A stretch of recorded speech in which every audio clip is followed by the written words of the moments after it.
like to just tell you a little bit about how we got involved in some of these related issues. The Council of Islamic Organizations of Greater Chicago is a federation of approximately 50 mosques and Muslim institutions in and around the metropolitan Chicagoland area. And as a result of our organizing work of the Muslim institutions, we have had the opportunity to leverage that network of the Muslim community towards social justice and political issues that such as undocumented issues and various other issues. And so it was in that context that we found out about a young lady named Hassiba Belbachir back in 2005. I was in private practice at the time, and let me tell you a little bit about what happened to her.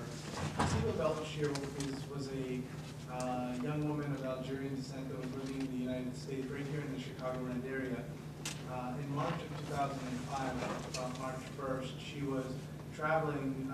We know now that she was going back to visit some of her family in Paris, in France. And when her flight from Chicago went through Heathrow, at Heathrow on March 1st, she was detained by immigration authorities.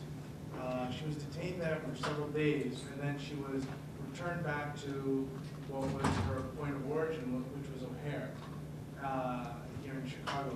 She was returned here by the immigration authorities, and she was held for several days in various locations. And on March 17, 2005, while she was being held at McHenry County Jail, she killed herself. And that's the overview of what happened. The details are a sordid tale of mismanagement, negligence, gross indifference to human dignity.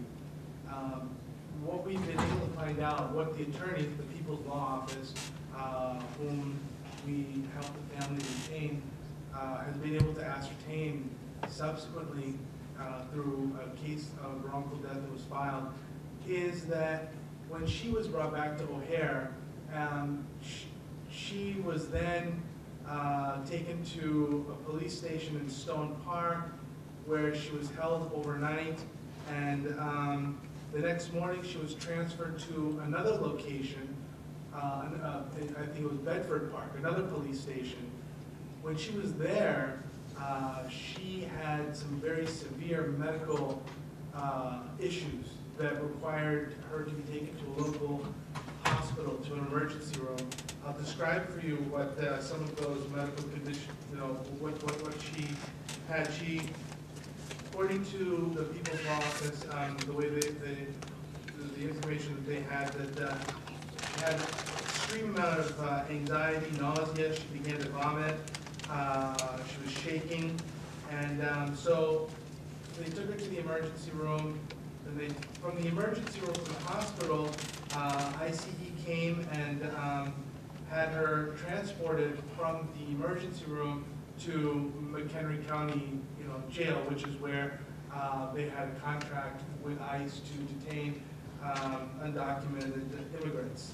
And the problem is that at that point, the medical records from the ER weren't properly transmitted over to McHenry County Jail. Once she had gotten to McHenry County Jail, she wasn't properly screened, so the facility there wasn't aware of the various medical conditions that she had suffered just the night before, as well as the fact that she had a history of suicidal ideation and I believe one previous suicidal attempt. So none of this was brought to the attention of the McHenry County facility. And once she was there for about 8 days before she had killed herself. Now, during that time, she had requested medical attention. She had brought it to the attention of the facility there that she had this severe anxiety, that she had had this history of suicide. But in spite of all that, the necessary precautions weren't taken to protect Hassiba from, the possibility of her committing suicide. What's particularly heinous about this situation is that this particular facility that is contracted with ICE had been identified as severely deficient in the area of having a proper protocol, a proper process and procedure for dealing with particularly suicidal detainees. And what's particularly heinous is that in 2004, another evaluation by ICE determined the same thing. And in spite of that, no process, no procedure was put in place. And as a result, the day that Hassiba died, she was in what was called a medical pod, which was supposed to be a place where detainees were monitored for health reasons. Hassiba was found by one of the guards, face down, with her face in the corner, her legs sprawled out, and she wasn't moving. Instead of opening up the door and going inside to check if she was all right, the guard went to some other people who were staffing that medical pod unit and asked if there was anything wrong, if there was any particular history that they should be worried about. They ignored it. Only about 40 minutes later, when that same individual went back to not check on her, but just to bring, dinner for the individuals who were on the medical pod unit, did he notice that she was still in the exact same strange position that he called, for an emergency. They opened up the cell or the pod that she was in.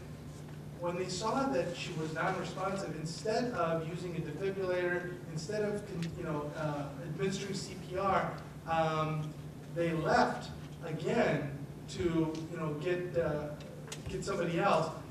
In the end, she was transported and she was pronounced dead. And it's just so tragic that this is an incident where these guards obviously had absolutely no training for how to deal with a situation like this. And we know from the facts that that was the case, and we know that from the audits that ICE did, that there was absolutely no systematic training that was provided for the McHenry County personnel that were in charge of ICE detainees. That is, in a nutshell, what had happened to Hassiba Belbachir. There's quite a bit of additional facts that Janine Hoft of People's Law Office has been able to uncover, but the case is still pending. A wrongful death suit was brought against McHenry County, against the medical service provider that was contracted at McHenry, as well as the Department of Homeland Security through a separate federal action. They actually are still in the process of pre-discovery litigation. There's been a lot of motions going back and forth, motions to dismiss and whatnot. And they were actually in court this morning in Rockford Federal Court trying to consolidate both the state action, the action in federal court against McHenry County, as well as the federal action that was brought subsequently against the federal agencies. And it looks like now discovery is still going to be put off several months until the federal complaint that's been consolidated can be answered or otherwise pled by the federal government. So that's, in a nutshell, what the status of the litigation is. We were fortunate that Hassiba Belbachir has some relatives here in Chicago that are actively working with the Council of Islamic Organizations. So we were able to reach out to a family member, and that was the only way that we were able to really begin to gain access to what was happening with her case in McHenry County. Because had we not had that familial contact, we wouldn't be privy to, I think, a lot of the, things that, about her death. Because, there wasn't a family member there to, give us access. And because of that good luck, we were able to then work with that family to, provide the legal representation, which I think has enabled us to shed light on one anecdotal incident of undocumented detainee abuse in the system.